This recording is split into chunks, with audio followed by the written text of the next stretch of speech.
clients, I help them rewrite their own stories because I was able to rewrite my story. Yeah. I was born with something called cerebral palsy, and I was told I would never be able to walk.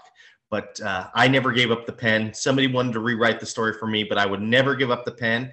And today I help people rewrite their stories by improving their mindset, to help them improve their mindset, because I think that is the key to success, whether it's in your personal life, in your business life, in your spiritual life. It's having the proper mindset. And that's what I teach with all my clients. And it's intentional on a daily basis.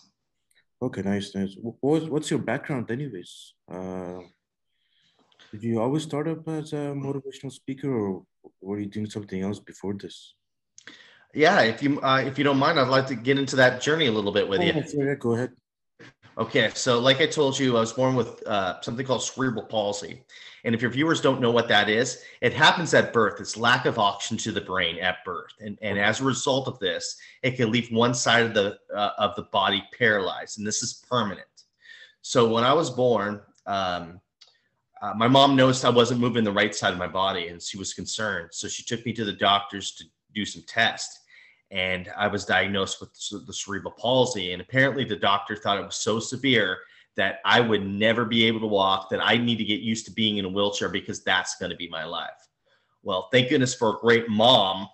She just didn't go with that diagnosis. She got a second, third, fourth, finally found a physician that was willing to help. Yeah. And that's when my intense physical therapy started at that point. And I was able to defy the doctor's orders. At age 3, I was able to walk, which obviously was a huge feat when the doctor thought I was going to be wheelchair bound for the rest of my life. So that was awesome. I really don't remember it that much, but obviously that did happen. But I do remember being put into soccer when I was about 5. And at the time, I could only run about 25 to 50 yards. And these other kids are running laps around the soccer field. And I remember saying to myself, this is ridiculous. I'm, wasting time here. I mean, these kids are making fun of me. I can only run this far. And I remember going to my mom and saying, hey, I don't want to play soccer anymore. I'm making a fool out of myself. And she said, if you don't want to play soccer anymore, that's all right. But you have to honor your commitment. We have to finish out the season. So that's basically what happened. I finished out the season. I've never played soccer again in my life. But I got a second. Did you play any other sports besides soccer? Or Yep, I did. I played in baseball, and it actually ties into to my story quite a bit. So when I was 6 years old, I got a surgery on my right foot to give me a little bit more spring in my step and to take away the pain I was feeling when I ran. And I remember this. After the operation, I changed schools right around that same time. And I remember the first day of PE, physical education. We did our stretches, and the teacher said, okay, run a lap. And I'm thinking to myself, here we go again. I'm going to run 25 to 50 yards, and these kids are going to see that, and they're going to just start teasing me again. So I was dreading it. So I started running a lap. But because of my surgery, things were different. I was able to go past the point where I normally have to stop. And I remember keeping up with the other kids saying, come on, Paul, you got this, bud. Keep going, bud. And I finished the lap with the other kids. And I remember on the outside, I kept it cool. But on the inside, I was like, yes, yes, yes. The first time in my life, I just fit in with the other kids. I didn't stand out, which was just tremendous for a kid at my age at the time. Things got easier for me, but I wouldn't consider them easy. I switched schools again in junior high, which is a tough age. Hormone changes, you're starting to become more of an adult, and kids tend to be a little bit more honest during that time. So I'm a new kid. If I was just a new kid alone, that would have been tough. But I'm a new kid with a disability on top of it. So I was brutally teased pretty much every single day. And on top of this, my mom wanted me to go to a Catholic high school. So I had to take an assessment test to see where I was going to be at academically, so they knew where to put me. And I must have bombed the test, because when I met with the principal, they said, well, we're going to put Paul at the lowest level and don't expect much from him. He's not college material. So I had a principal telling me that. I'm being bullied and teased in school. I'm just sick of this. I mean, I'm crying in my room, crying myself to sleep because of all this going on. And I remember midway through my 8th grade, I was so sick of feeling angry and sad, because that was my go-to emotions. And I know deep down, those are not my go-to emotions. So I thought to myself, what could I do to change that? And this is where the baseball comes in. I really, really, really enjoy baseball. So I thought to myself, what if I try to make my varsity high school baseball team? So from then on, I played fall ball, winter ball, spring ball. And if I wasn't doing that, I was throwing a tennis ball against the wall. And I was doing that constantly. And the beautiful thing about this, I didn't know this at the time. Now, just looking back, I know this happened. I was putting out a different energy to these kids. I had my shoulders back, my head forward. And because of this different energy I was putting out to these kids, instead of bullying and teasing me, they started rooting for me. So my high school career was way different from my junior high career, all because of the energy that I put out to these other kids. And I'm happy to say that I did make my my varsity baseball team as a junior and senior. And I graduated high school. And then I started to think about what the principal told me years earlier about not being college material. And, you know, when I made the goal to go after baseball with somebody with cerebral palsy, that was pretty much an impossible feat that I was going after, but I was able to accomplish that. So I thought, well, why can't I do the same about going to college? Because at the time in high school, I just mailed it in. I just did enough to stay eligible to play baseball because in my head, I'm like, what's the point? I'm not college material. You know, why try so hard? Just do enough to get by. And that's what I did. But because, you know, now that I wasn't playing baseball anymore and, you know, and I thought to myself, why am I letting this person tell me what I can and cannot do? So I thought, what if I am college material? So I enrolled in a junior college, took my 2.0 to a 3.5, and then I was able to transfer to a four-year university, Cal State Fullerton, and I graduated from there. And I so wanted to go back to that principal and say, see, I am college material. But thinking back, I should probably thank her because she may have given me the motivation that I needed to go after college. Maybe I wouldn't have had that same motivation if she didn't say that to me. So in a way, maybe I should thank her for that. So now I graduated college. I have no life experience whatsoever. I have no idea what the heck I want to do with myself, right? I had a family friend who was a CEO of a small bank. So he said, why don't you try becoming a mortgage loan officer with my company? And I said, sure, let's go for it.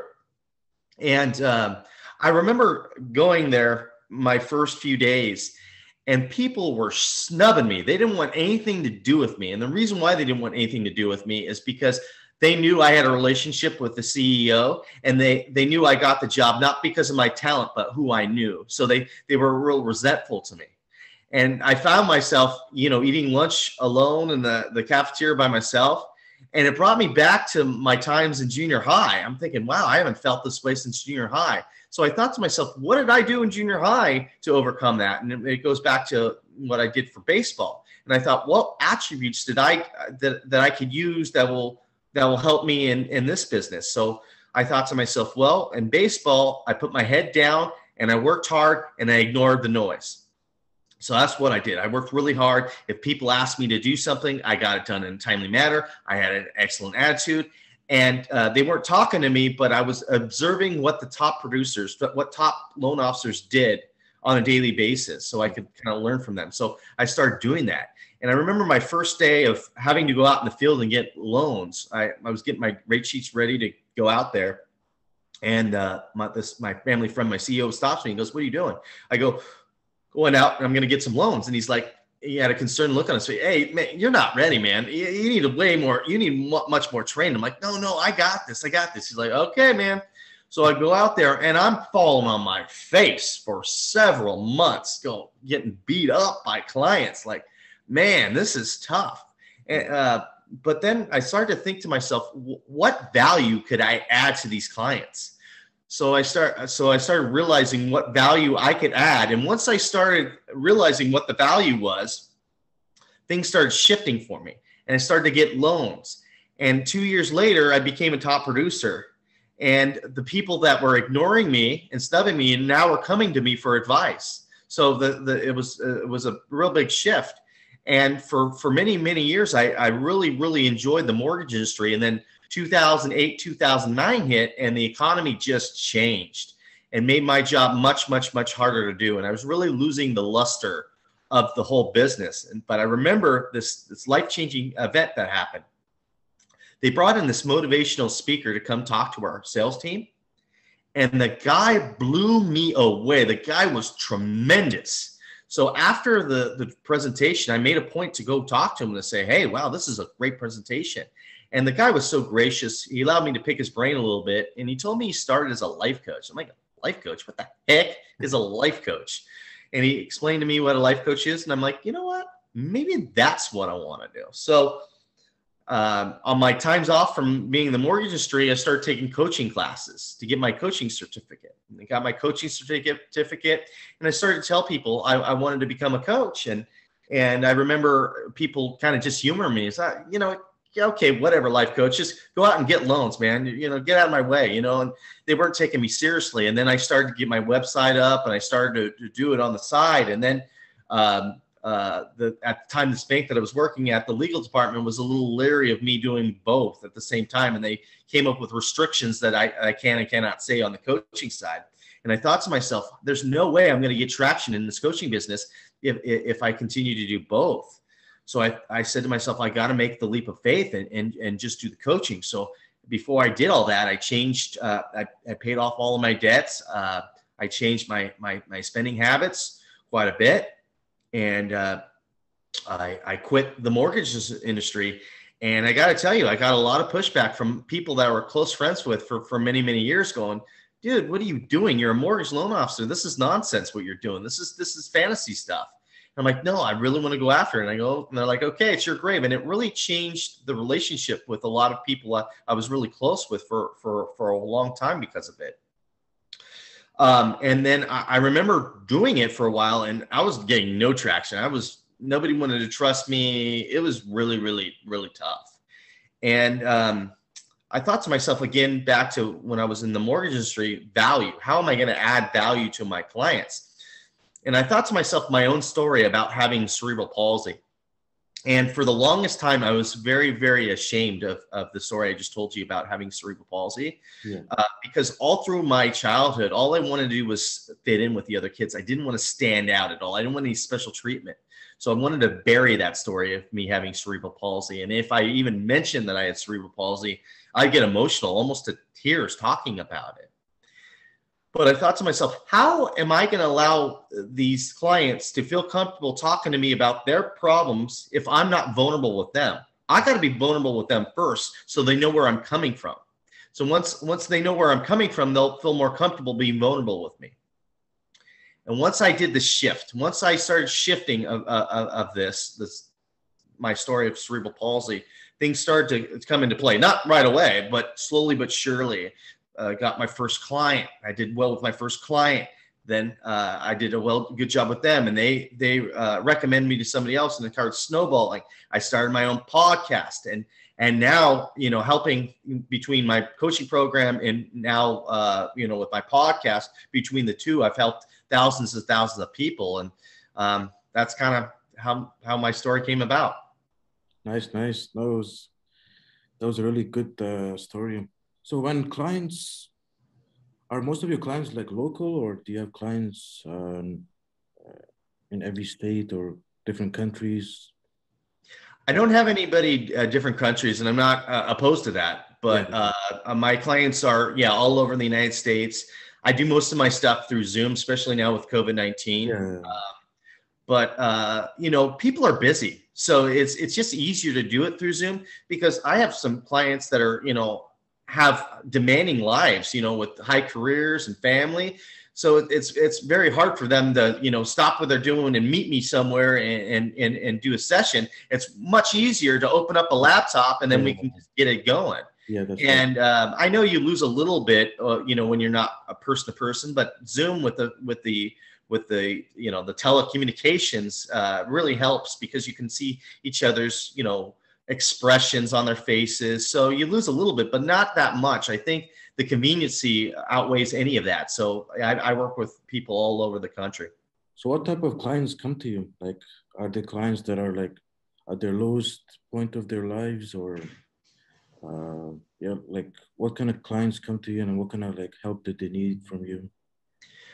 Not necessarily the lowest point of my life. I like to point out that, you know, there's a lot of stigma about coaching or therapy, the saying that's a weakness. It's actually a strength. When I hear somebody saying, oh, I have a coach, whether it be a life coach, mindset coach, business coach, whatever, I feel you got a leg up. And that being said, I've learned a lot from my clients on what they do, whether it through their business, their personal life.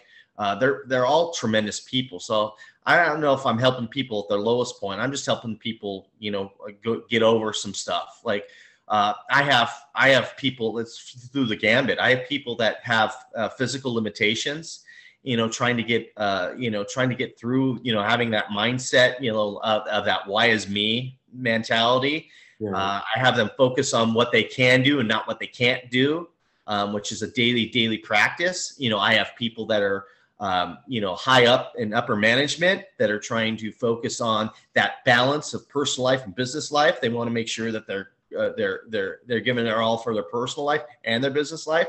And I also have people that are stay-at-home moms and dads that they're going through different things with raising their family or finding their own purpose. So it's just a gambit of people that I help. But I got to tell you, all of them, every single one of them that I work with has inspired me in some way. Nice. That's good to hear. What is your strategy? Like if you want to change somebody's mindset, what type of strategies do you use? Do you have any? Or well, it's a case-by-case basis, but the basic one is this: focus in on what is good in your life right this moment. Yeah. Okay. Stop focusing on the negative, focusing on what is good. And that alone will help change your mood, because I have a practice that I have my clients do that I do for myself.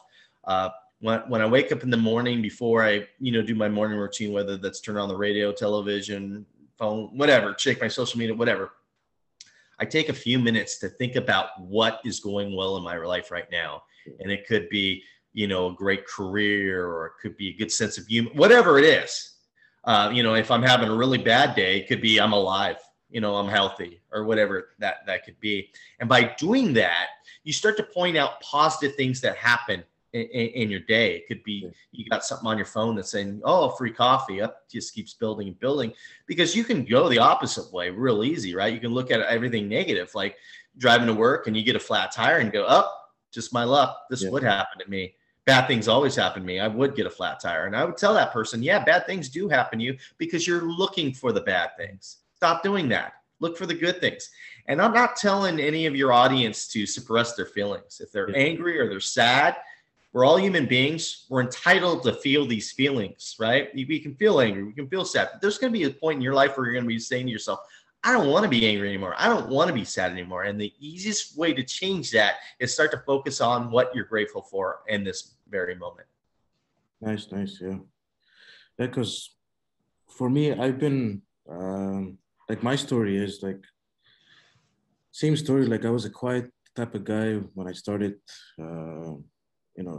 high school, and from all the way to post-secondary till up to like, when I started the podcast like a couple of months ago, I would never think I would do a podcast. I was the type of guy who like sit back and relax, be an introvert type of guy. And I was never outgoing, never like to, go to parties and all that stuff. So I slowly like changed my mindset as well. So that's why I got you in the show. Maybe like a lot of the audience that are listening to me, a lot of local people that I know here, maybe can be in use, your coaching and what your strategies are. So if somebody wants to like, comes to you and says, my mindset has not always been negative, like what can I make it to, change it and stuff? Like, what would you tell that person? Well, again, it's a case-by-case basis on what's going on in their life. A couple things that I definitely do with my clients is I show them empathy. Yeah. Right. I mean, I think that's very, very important. I think that people in life don't show enough empathy, and I think that's an issue. And I think that to give them empathy, going, yeah, that does sound bad. I mean, I know I'm not in your shoes, but that does sound hard. And let them know that they're not alone. I think that's extremely important. That's number one. And number two is make sure that I'm actively listening to what they have to say. In other words, I'm not thinking about the next thing for me to say to them, like as far as coaching. I'm in the conversation with them. I'm actually listening to what they want, because I've had coaches for myself in the past, and I felt like they were just, not really listening to me. They were just coming up with what coaching thing they want to say to me. And it's not that way with me. I want to be present with that person. I want to really understand their story and what they're coming from. And I think that's extremely important. And once I understand where they're coming from, then we can start to help with, where we need to take their mindset. But before I even give any type of advice, they need to feel comfortable with me. Yeah. I need to know where they're coming from. I think that is huge. Trust. We need to build trust. Yeah. And once we have trust, once I feel we have trust, then we can start to build that mindset piece. Because if without that, then I'm not helping anybody. So yeah, I hope that answers your question. Well, that's right. Like you said, it depends on the person, where they came from, what they're going through currently, in the past, I guess, yeah, it's case by case, like you said. So no, that makes sense. So if somebody wants to get in contact with you, and do you have a business or social media pages that you do the coaching at, or is there a different platform? Yeah, well, thank you for asking that. The easiest way to get in touch with me is through my website. It's a calltoaction.coach. Okay. And I have my email on there, and I even have my cell phone on there, and you can set up an appointment with me, because I always do a free consultation, a free coaching session to see if we're a fit. Because a lot of times what will happen is, they'll be a great person, but I feel maybe that we're not a fit for coaching. And I work with several other coaches, and I go, you know what? You and I would be great, but you'd be even better with this coach, because he fits, or he or she will fit your need a little bit better than I do. Because I feel like I want to do right by the client first and foremost. I don't want to just do it for the money. The money will come if I do it the right way, and I'm really intentional for my clients. The right clients will come my way. That energy will come my way, and it has come my way. But the only way I can do that is do right by the client. So if it's not a fit, then I'll be honest with you on that. And I'll be honest with you, if you ask me a question and I don't know the answer, I'm going to tell you I don't know the answer. I'm not going to BS you and give you a response. And if I feel that when we're going to an area that might need a physician, an actual therapist, licensed trained therapist, I'm going to say that too, because I'm not a licensed therapist. So if it goes to that level with the mental health and such, and I feel like that might be a route that you might need to go, I might suggest maybe that might be a route that you need to take is might see, a professional therapist. But, again, it goes back to the client and wanting to do right by the client. I wanted to go back real quick on something that you said, Abdul. You said that a few months ago, you kind of had this switch, where you wanted to start a podcast and you changed your mindset. What was that switch that happened? Was there an event that happened? No events happened. My background is I came from a country, Afghanistan.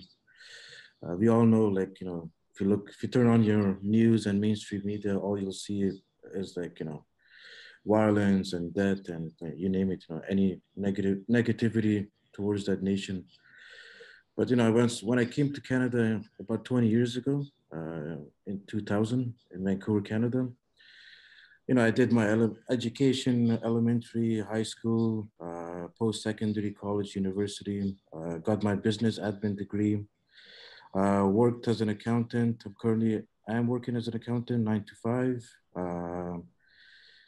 And, on the side, I was like, this accounting thing and this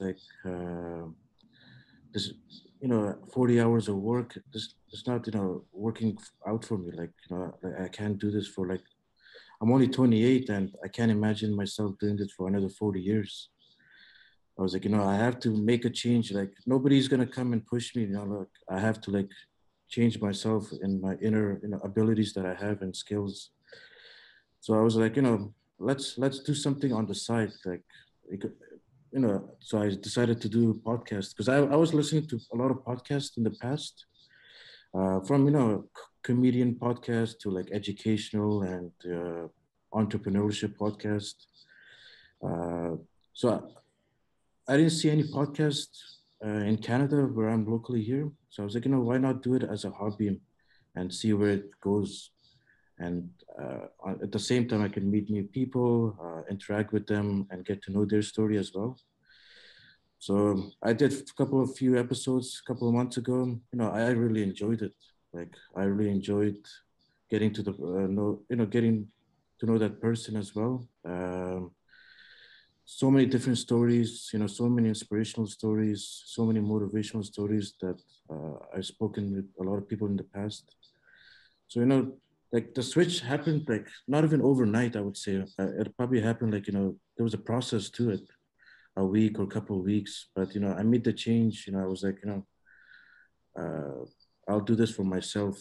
And, if somebody doesn't like it, have problems with it, that's up to themselves, but and that's pretty much it. I flipped the switch and here I am and doing the podcast with you and so many more coming in the future.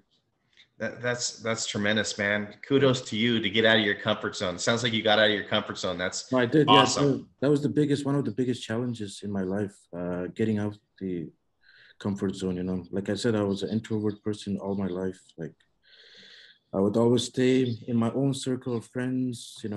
If I had invitation to parties and any gatherings, right away I would decline any offer, such thing like that. I would like to be in my room, watch TVs, play video games at that time, read a book, something like that. And yeah, like a few months ago, I flipped the switch and I was like, let's do something out of the comfort zone. And podcast was probably one of the best options or, uh, but yeah, that's about it.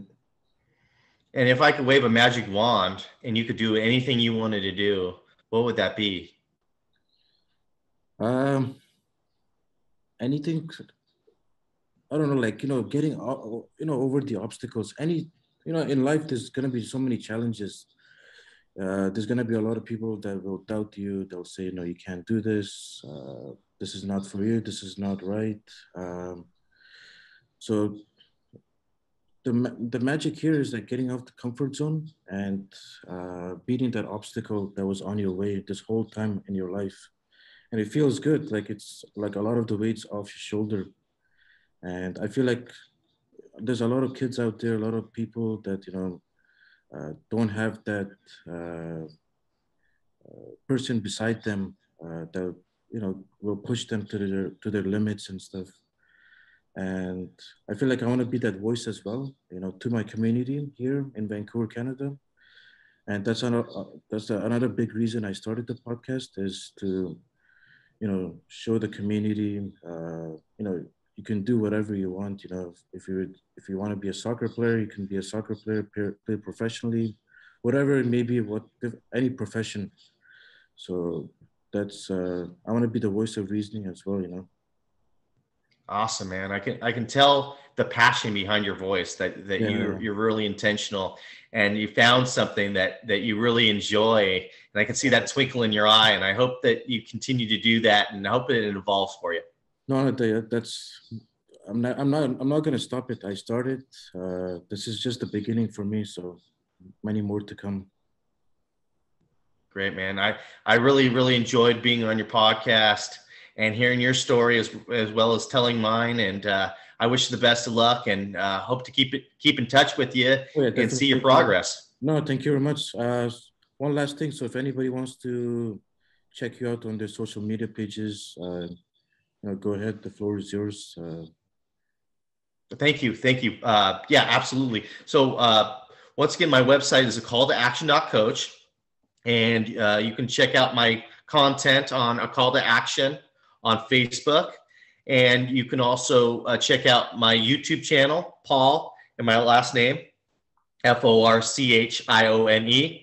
And then if obviously your audience likes podcasts because they're listening to this one right now, I also have my own podcast called Actions and Limits. And our our main message with that, I do it with another coach, and our main message is, if you believe, you can achieve. And that's available on YouTube and all other podcast venues on how you like to enjoy it. So yeah, and your podcast is mainly niched towards motivation and mindset, correct? Correct. We interview people from all walks of life, okay, and we dive into their journey, their struggles, what they did to overcome their struggles, their successes, yeah, and you know, and just to show people that it's just not a straight line to success, yeah, and that you're gonna fall down. Unfortunately, you're gonna fall down, and you just got to pick yourself back up and, yeah, find a way. It's all about that growth mindset, right? You want, if you're truly passionate about something, if you truly are, you'll find a way over it. If you're not passionate about it, you'll find an excuse not to do it. So that's the important thing, is when you're in your journey, sometimes you might think it's a passion and you put a roadblock up, and then you say, you know what, this is not my passion. And that's perfectly fine. It really wasn't your passion. Yeah. And then what we just got to do is go back to the drawing board and find out your passion. And the only way you can do that is what you said: get out of your comfort zone and try different things. Yeah, that's a lot of people need to listen and realize that too. Like, not everything is going to be a piece of cake in life. If that was the case, I would have been on top of the mountain and all. But there's going to be challenges, whatever you do, right? Whatever profession you want to get, whatever your passion may be. So yeah, that's a good words of advice. Do you have any advice to the listeners? To the people who, there's people that want to do something, but that kick is not there, like that passion maybe not there, or that inner burn of energy and motivation is not there. Yeah, I would tell your audience this, that every single person in this world has a special talent. It's up to us as individuals to find out what that talent is. Yeah. And once we find out what that talent or passion is, then it's up to us to share it with the world to see. And be okay with failing. That's just going to happen. Yeah. Just expect failing going to happen. The most successful people in the world fail more than anybody else. And the difference between them and us is they keep going forward and keep failing. And that's what we need to do. We need to just keep going and fail and get out of that comfort zone. Okay. Yeah. That's perfect. Thank you very much. Yeah, I guess that's it. Thank you very much for coming to the show. Like, it was very good speaking to you, and hopefully a lot of the audience and listeners can, learn something from this podcast. Yeah, Abdul, I look forward to seeing your progression. It sounds like you're on the right path, and sky's the limit for you, man. Yeah, keep doing it. Yeah, thank you very much. And to all the listeners, you can check out, I'll leave all the social media pages and in the description box, and YouTube and all the other platforms as well.